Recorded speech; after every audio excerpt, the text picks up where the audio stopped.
What if the smartest investment strategy you could use right now is also the most embarrassingly simple one?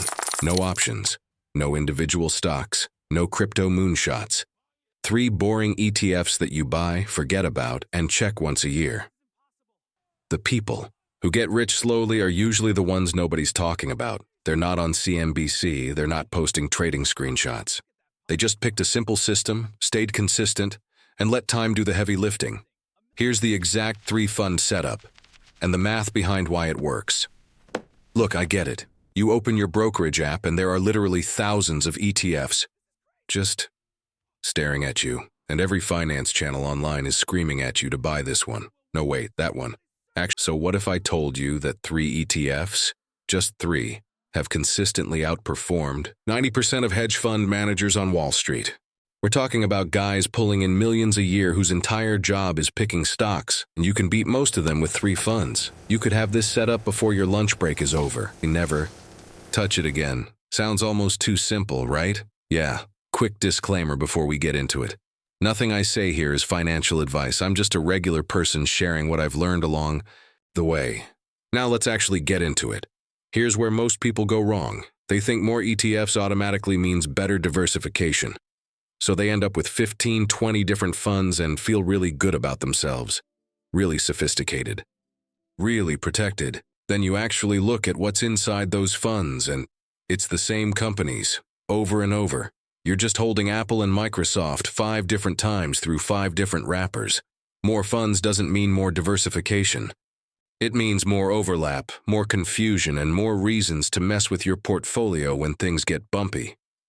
And that tinkering, that's where people actually blow themselves up. So the goal here is simple. Maximum diversification, minimum complexity. 3 funds, that's the whole thing.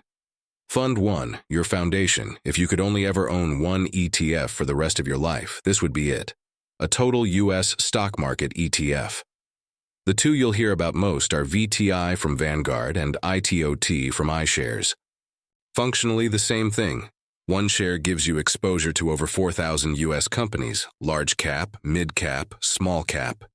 Every corner of the American economy in a single click. The expense ratio on these is 0.03%.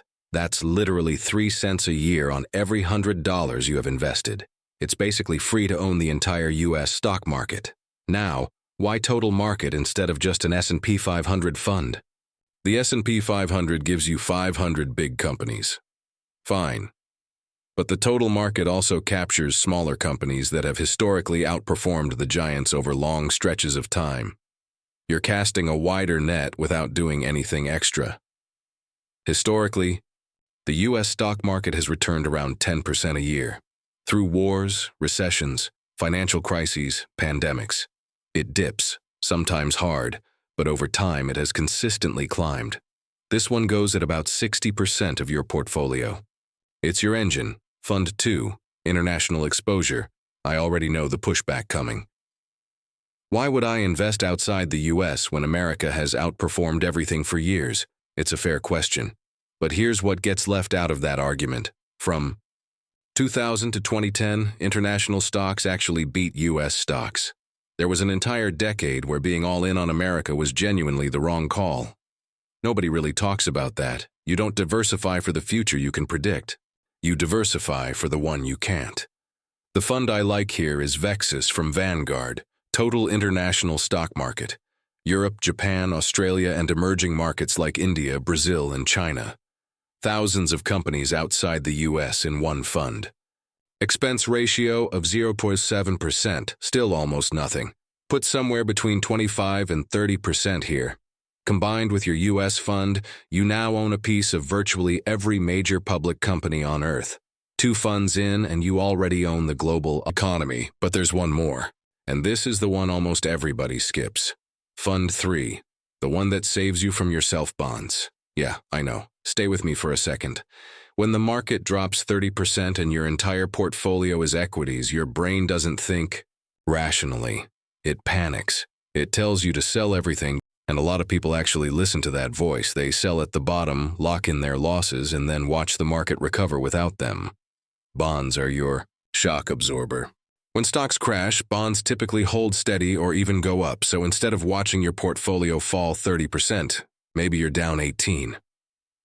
That difference isn't just about money, it's about keeping your head clear enough to not do something you'll regret. The fund here is BND from Vanguard. Total U.S. bond market.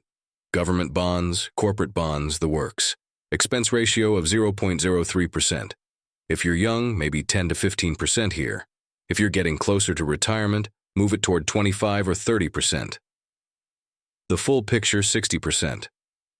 VTI or ITOT, U.S. stocks, growth engine. 25% VXIS or IXIS, international stocks, global exposure. 15% BND or AGG, bonds, emotional insurance. 3 ETFs, blended expense ratio of around 0.04% per year. Compare that to a financial advisor charging 1% or more annually. Over 30 years, that fee gap alone can cost you hundreds of thousands of dollars in lost compounding. Not a small thing. And you're not picking stocks. You're not watching market news every morning. No earnings calls, no stress, no guessing. You just buy, every month, every paycheck, and let time do what time does. Quick Q&A: Vanguard versus iShares? Doesn't matter. Use whatever your brokerage already supports. Both are excellent.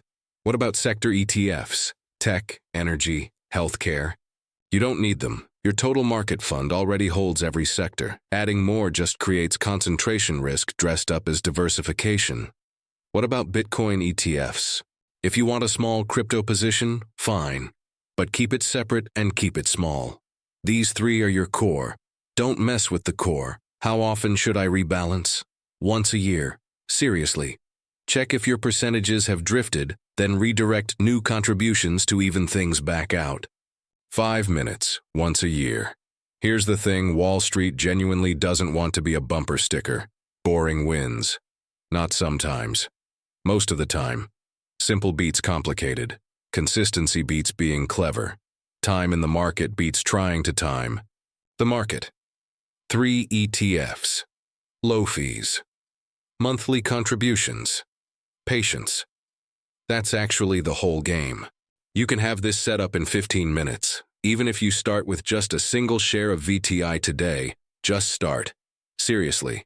The version of you 20 years from now will have a very different financial life because of a decision you make this week. If this helped, hit like. It genuinely helps more than people realize. Subscribe if you haven't yet, and drop a comment below. Tell me what you're holding right now, or if you're just starting out, let me know where you're at. I actually read them. All right, I'll catch you in the next one. Take care.